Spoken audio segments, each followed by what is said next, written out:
The first sign wasn't the ships, it wasn't the plasma beams that turned New York's skyline into molten glass. It wasn't even the surrender broadcast that flooded every screen on Earth within minutes of the attack. The first sign was the silence. Captain, Sarah Chen noticed it at 3:47 hours, Pacific Standard Time aboard the International Space Station. She was floating near the observation window, coffee pouch in hand, watching the sunrise paint Earth's atmosphere in brilliant oranges and golds. The radio chatter from Houston had stopped mid-sentence. The constant hum of communication channels went dead. Even the automated weather reports ceased their endless loop. Mission Control, this is ISS Alpha. Do you copy? Sarah spoke into her headset, her voice steady despite the cold dread creeping up her spine. Nothing. She tried again. Houston, ISS Alpha requesting status update. The silence stretched on like a held breath. Through the window, she could see the day-night Terminator moving across the Pacific, revealing the scattered lights of cities below. Everything looked normal, peaceful even. Then the lights started going out. Not gradually, like a power grid failure. All at once, as if someone had thrown a switch and plunged entire continents into darkness. Sarah pressed her face to the window, her breath fogging the glass. Los Angeles vanished. San Francisco blinked out of existence. The entire western seaboard of North America disappeared into blackness. Jesus Christ, she whispered. That's when she saw them. They emerged from behind the moon like sharks rising from dark water. Massive triangular shapes, each one easily 10 times the size of the space station. Their hulls were midnight black, absorbing light rather than reflecting it, making them visible only as holes cut from the starfield. Silent, graceful, terrifying. Sarah's training kicked in. She grabbed the emergency communication panel and began transmitting on all frequencies. This is International Space Station Alpha to any receiving station. We have visual confirmation of unidentified craft approaching Earth. Repeat, multiple, unknown vessels of enormous size are. The transmission cut off as one of the ships turned toward the station. Sarah could see weapons ports opening along its hull like hungry mouths. She had perhaps 30 seconds before the first beam hit the station's solar arrays, turning them into expanding clouds of superheated metal. The second beam would have vaporized the crew compartments, but it never came. Instead, a different kind of energy washed over the station.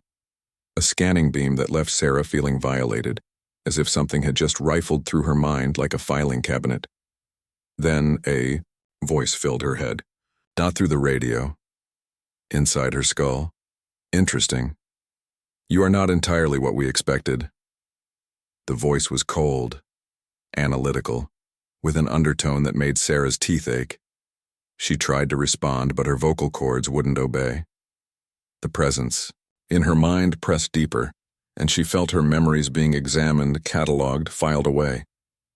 Your species shows more potential than our initial scans indicated. This requires consideration.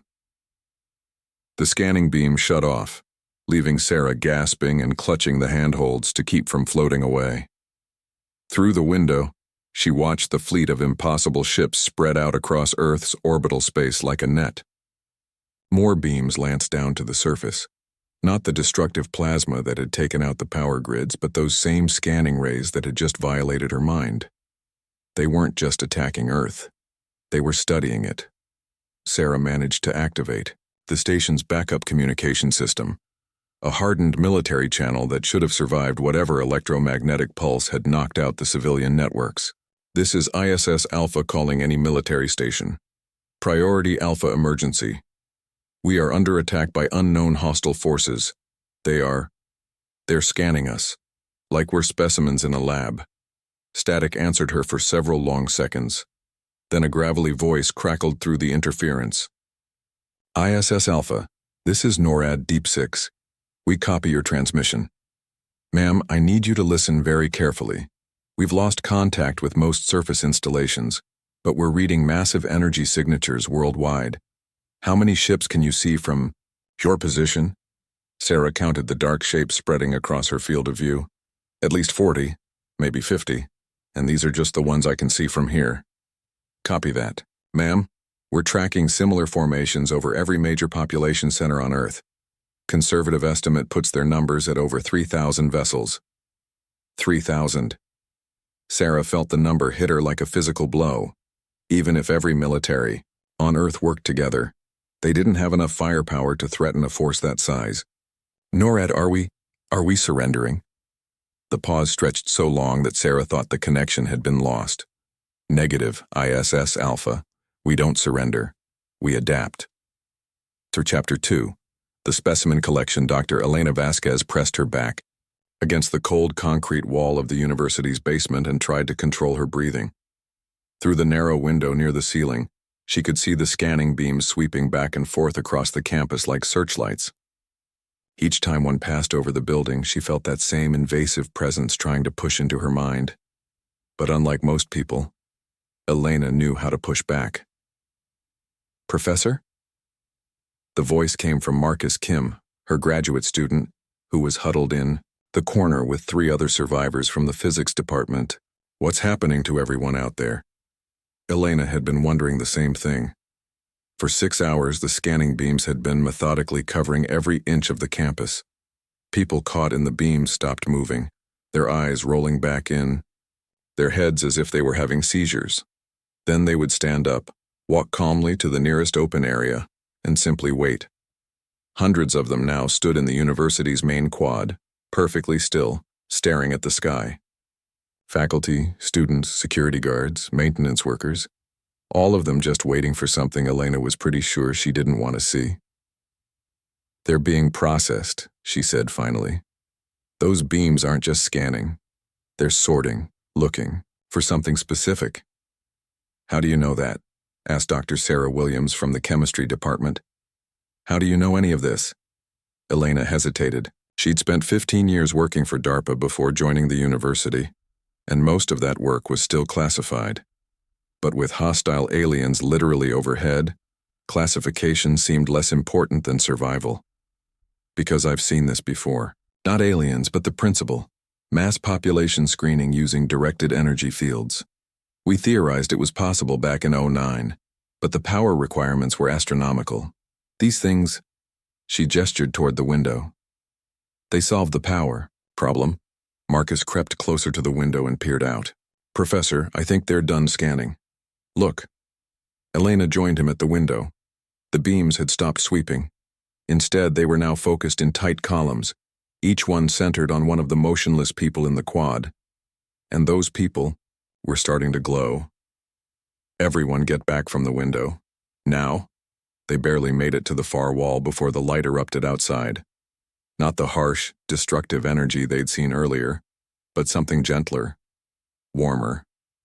The kind of light that made you want to walk toward it. When Elena risked another look, the quad was empty.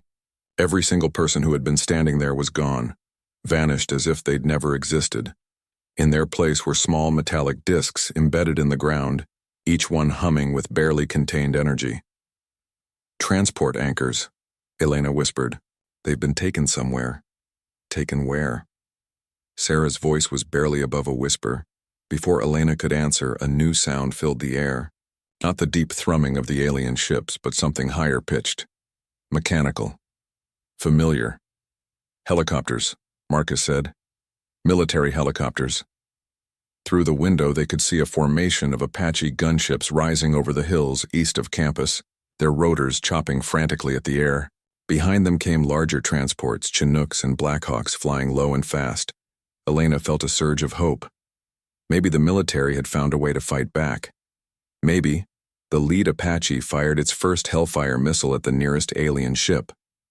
The weapon struck the dark hull and simply vanished, absorbed like a drop of water hitting sand. The ship didn't even slow down. What happened next made Elena's blood freeze.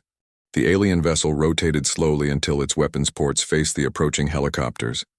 But instead of the plasma beams they'd used on the cities, something different emerged. Tendrils of energy, almost organic-looking, reached out and wrapped around each aircraft like glowing ropes. The helicopters didn't explode, they didn't crash. They simply stopped hanging motionless in the air as those energy tendrils pulsed and writhed around them. Through the cockpit windows, Elena could see the pilots' faces, expressions of terror frozen in time. Then the tendrils began to glow brighter, and Elena realized what she was seeing. The aliens weren't just capturing the aircraft. They were studying them, learning from them. The energy was flowing both ways, carrying information. They're reverse engineering our technology in real time, she breathed. Every weapon we use against them makes them stronger. As if to prove her point, the alien ship released the helicopters and watched them fall like broken toys. But now new protrusions were emerging from the ship's hull, sleeker, more aerodynamic shapes that looked suspiciously like improved versions of human aircraft design. Elena pulled out her satellite phone, one of the few communication devices that still seemed to work. She had contacts at DARPA who needed to know what she'd observed. If humanity was going to survive this, they needed to understand what they were really facing. The phone connected after several tries, and a familiar voice answered. Vasquez? Thank God, where are you? Jim, listen to me very carefully. These things aren't just invading, they're harvesting technology, biology, information, everything. And every time we fight them directly, we give them more data to work with. Elena, you need to get to an extraction point. We've got safe zones being established. No, you don't understand. There are no safe zones. They're not trying to destroy us. They're studying us. And once they figure out what they want to know, she never finished the sentence. The scanning beam found their basement hideout, and Elena felt that cold presence slam into her mind like a sledgehammer. But this time was different. This time, the alien intelligence recoiled as if it had touched something hot. Curious, another one with barriers. What are you hiding, little specimen? Elena gritted her teeth and pushed back harder, using every meditation technique she'd learned during her classified work. Get out of my head. Fascinating. Your species may be more useful than we initially calculated. We must revise our collection parameters. The beam vanished, leaving Elena gasping and shaking. Around her, the others were unconscious, their minds overwhelmed by the contact. But they were still there, still alive. Outside, the alien ships were changing course, moving away from the UAP campus and toward the city center. Elena realized with growing horror that she'd just made humanity's situation infinitely worse.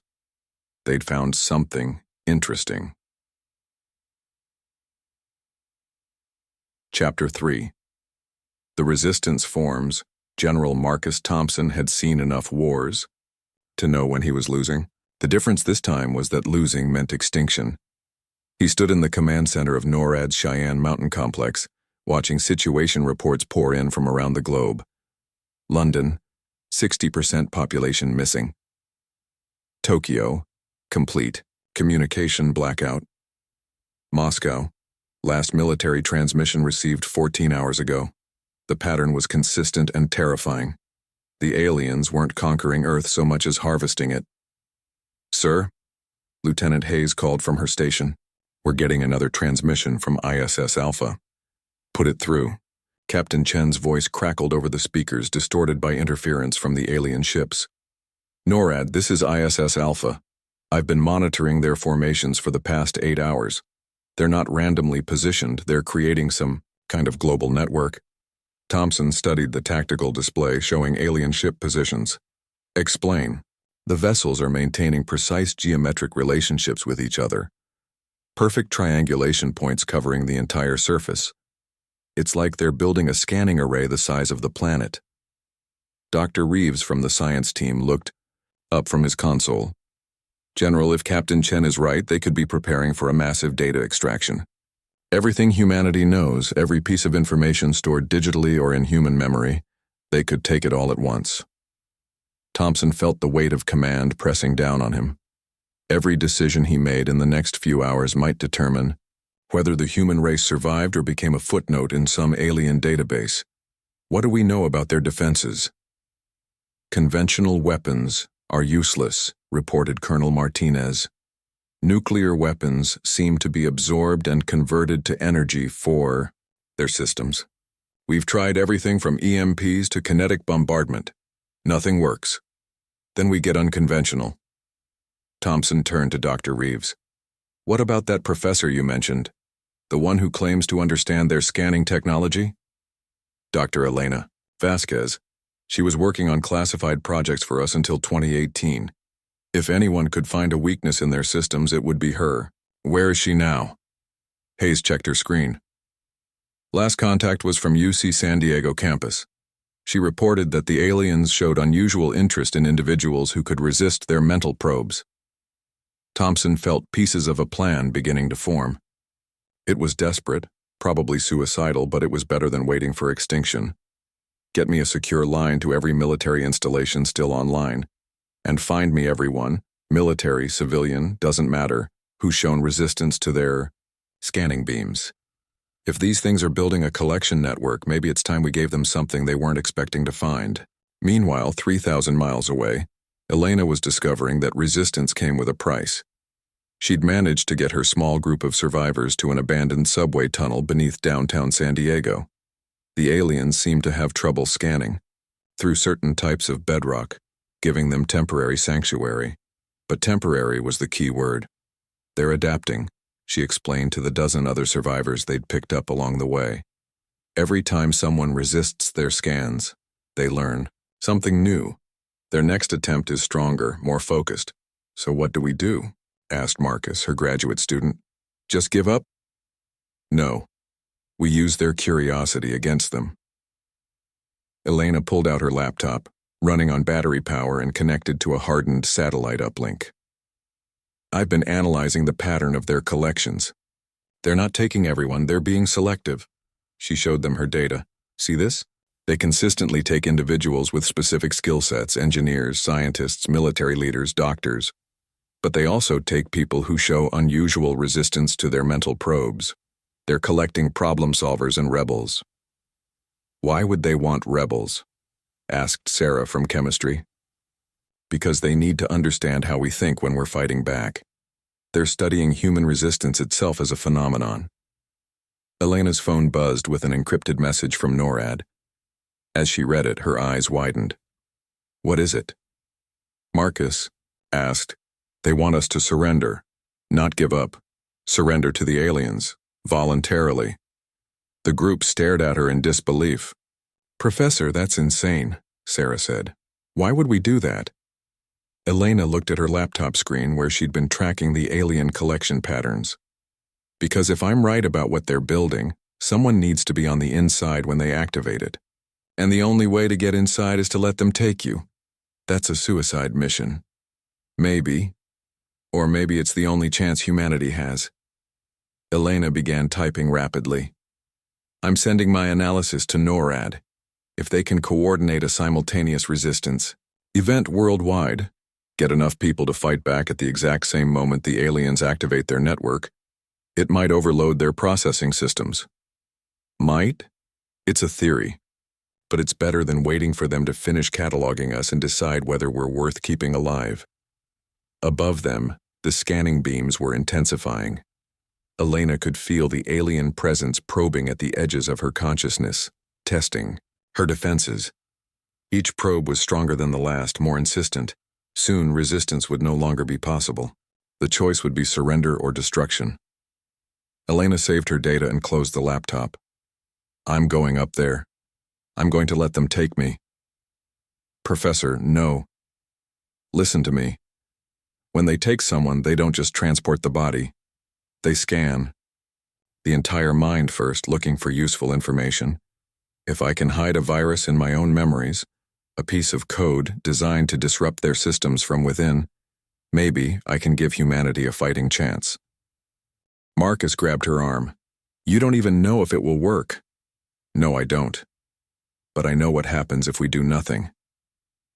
Elena looked around at the group of survivors. Stay hidden as long as you can.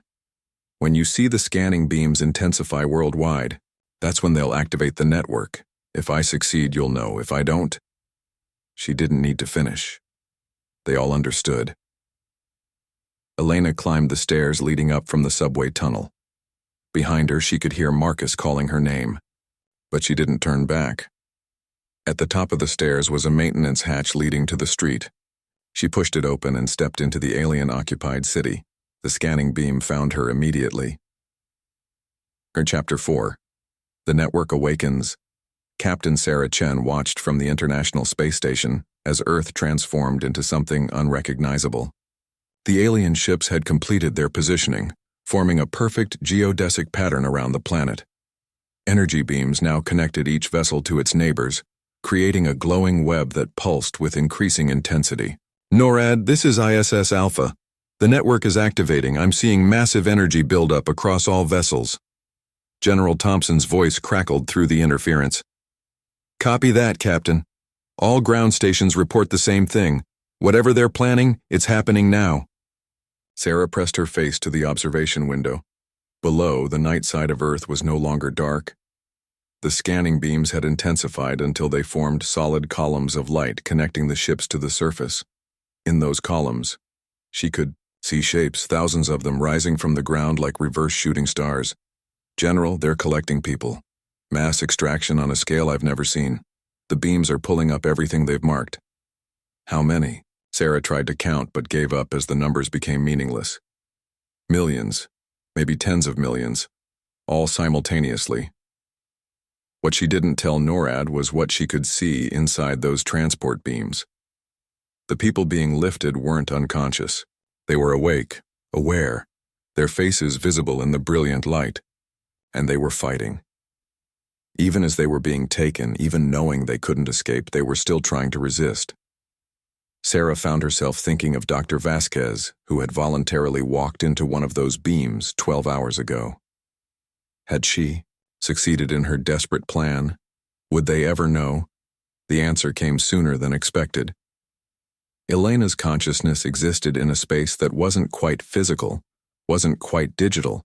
The aliens had her body in some kind of stasis chamber aboard their ship, but her mind was plugged into their processing network. She could feel thousands of other human minds around her, all the people they'd collected, all connected to the same system. It was horrifying and fascinating at the same time. The alien network was like nothing humanity had ever conceived. Instead of simple data storage, it was a living system that grew and adapted with each new mind it absorbed. Every human memory, every piece of knowledge, every creative thought was being cataloged and cross-referenced at impossible speeds. But Elena had prepared for this moment. Hidden deep in her own memory, disguised as childhood trauma, was the virus she'd created. A simple piece of code, but one designed to exploit a fundamental flaw in any information system: the inability to process recursive paradoxes. She felt the alien intelligence probing her memories, cataloging her knowledge of human technology and psychology. When it found the hidden code, it analyzed it as just another data point and integrated it into the network. The virus activated 30 seconds later. Elena felt the entire network shudder as the paradox began to propagate. The alien system tried to process the impossible logic, failed, and tried again. Each failure created more paradoxes, which created more failures in an exponentially growing cascade. "What have you done?" The alien voice in her head was no longer cold and analytical. It was panicked. "Given humanity a chance," Elena replied. Around her, the other captive minds began to stir as the network's control weakened. They started pushing back, adding their own will to the growing chaos in the system. The aliens had wanted to study human resistance, but they'd made a critical error. They'd connected all their test subjects to the same network. Resistance, it turned out, was contagious. From orbit, Sarah watched the alien network begin to collapse. The energy beams connecting the ships flickered and sparked. Several of the transport columns carrying captive humans shut down completely, dropping their cargo safely to the ground. "NORAD, something's happening. The network is destabilizing." "We see it, Captain." Energy readings are fluctuating wildly across all alien vessels. But even as some ships went dark, others were changing. Sarah could see new configurations emerging, different ship types that weren't connected to the failing network. The aliens were adapting, cutting loose the infected portions of their fleet and regrouping. "General, I don't think we've won. I think we've just made them angry." As if to confirm her words, the remaining alien ships began to move.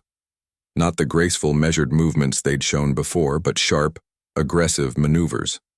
Weapons ports that had remained closed were now opening along every hull. The aliens had stopped studying humanity. Now they were going to exterminate it. Sarah activated every communication channel she had. All stations, this is ISS Alpha with a priority alert. The alien fleet is transitioning to aggressive posture. Repeat, they're no longer interested in collecting us. They're preparing for full-scale bombardment. General Thompson's voice came back immediately. Captain, we need intel on their new formation. How many ships are still operational? Sarah counted quickly. Roughly 40% of the original fleet, maybe 1,200 vessels. But General, these ones look different. They're built for war, not research. Then we give them one. On the surface, Elena felt the virus complete its work. The processing network collapsed entirely, severing the mental connections between all the captive humans and their alien captors. She opened her eyes to find herself in a crystalline chamber aboard one of the ships, but the chamber was no longer functioning. The stasis field had failed, and she could move freely. Around her, thousands of other humans were waking, up in similar chambers. The ship they were on was clearly damaged. Lights flickering, gravity failing in sections, alien crew members moving frantically through the corridors. Everyone stay calm, Elena called out as people began to panic. The ship is disabled, but it's not destroyed. We need to find the escape pods or transport systems. Marcus's voice came from nearby. Professor, you're alive. Elena turned to see her graduate student emerging from another chamber. Marcus, how are you here? They grabbed me right after you left. Been in that thing for hours. He looked around, at the chaos. Did we win? We survived the first round. But this isn't over. As if to prove her point, the ship shuddered violently. Through the transparent walls of the chamber complex, Elena could see other alien vessels firing on their own damaged ships, eliminating the infected vessels to prevent the virus from spreading further. They're destroying their own fleet, someone called out, cutting out the infected parts. Elena nodded grimly. Smart, brutal, but smart. We've cost them maybe half their force, but the survivors are now completely committed to our destruction. A new voice cut through the chamber, alien but transmitted through the ship's communication system rather than directly into their minds. Humans of the collection vessel, Harvester Prime. You have demonstrated sufficient cunning to warrant direct communication. I am Fleet Commander ShortStories of the Hegemony Expansion Force. Elena stepped forward. We're listening. Your species exceeded our initial projections. This has forced a revision of our standard collection protocols. However, your interference has also made collection impossible. The Hegemony Council has issued new directives regarding your world, which are sterilization. Your world will be cleansed and marked as a hazard zone. No future Hegemony vessels will attempt collection here. Elena felt her heart sink. They'd saved humanity from slavery, but only by condemning it to extinction. However, the alien voice continued. There is an alternative.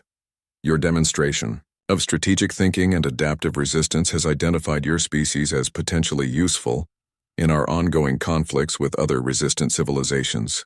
A proposal. Voluntary military cooperation in exchange for planetary sovereignty. You want us to fight for you? Against others who resist us, yes. Your tactical innovations could prove valuable. In exchange, your world remains untouched, and your species continues to exist. Elena looked around at the thousands of humans in the chamber. Then she thought about the billions more on Earth below, unaware that their fate was being decided in this moment. I need to speak with my government, she said finally. You have one rotation of your planet to decide. Choose wisely. The universe has no shortage of worlds, but civilizations capable of outsmarting the hegemony are rare. The communication ended, leaving Elena alone with the most important decision in human history. 6 months later, Captain Sarah Chen stood on the observation deck of humanity's first interstellar warship, a hybrid of human engineering and captured alien technology. Earth floated serenely below them, still blue and green and perfect. Still free. The decision had been made, after much debate and soul-searching. Humanity would serve as the hegemony's military specialists, helping them deal with other resistant species. It wasn't ideal, but it was survival, and it bought them time to learn, to grow stronger, to perhaps find a way to break free entirely. "Captain?" Elena's voice came from behind her. Dr. Vasquez had been promoted to special advisor on xenological affairs, humanity's expert on thinking like the enemy. "Elena, how are our new recruits adapting?"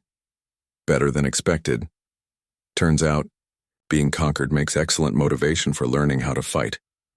Elena joined her at the observation window. "The hegemony commanders are impressed with our tactical creativity." "Good. The more impressed they are, the more freedom they'll give us. And the more freedom we have, the better our chances of finding a way out of this arrangement," Elena finished. "I know it's a long game, Sarah, maybe a generation-long game, but it's better than extinction." Through the window, they could see construction scaffolding around dozens of other ships.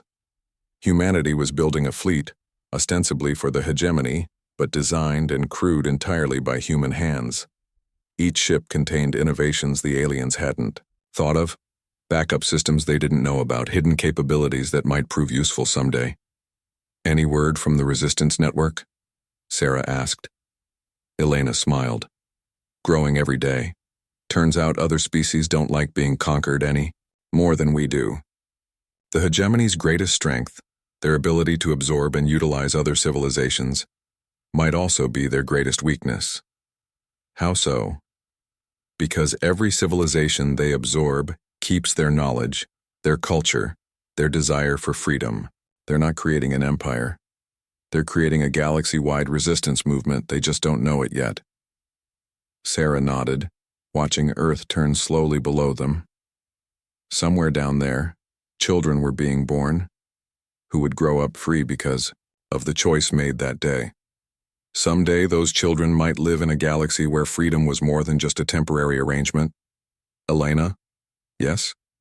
"When the hegemony first arrived, they gave us a choice: surrender or die. We found a third option. We did. Think we can do it again?" Elena's smile grew wider. "Sarah, we're humans. Finding third options is what we do." Above them, the stars waited. And among those stars, other worlds, other species, other civilizations, looking for their own third options. The Empire had struck Earth first, expecting easy conquest. What they got was a last chance they'd never see coming, and go.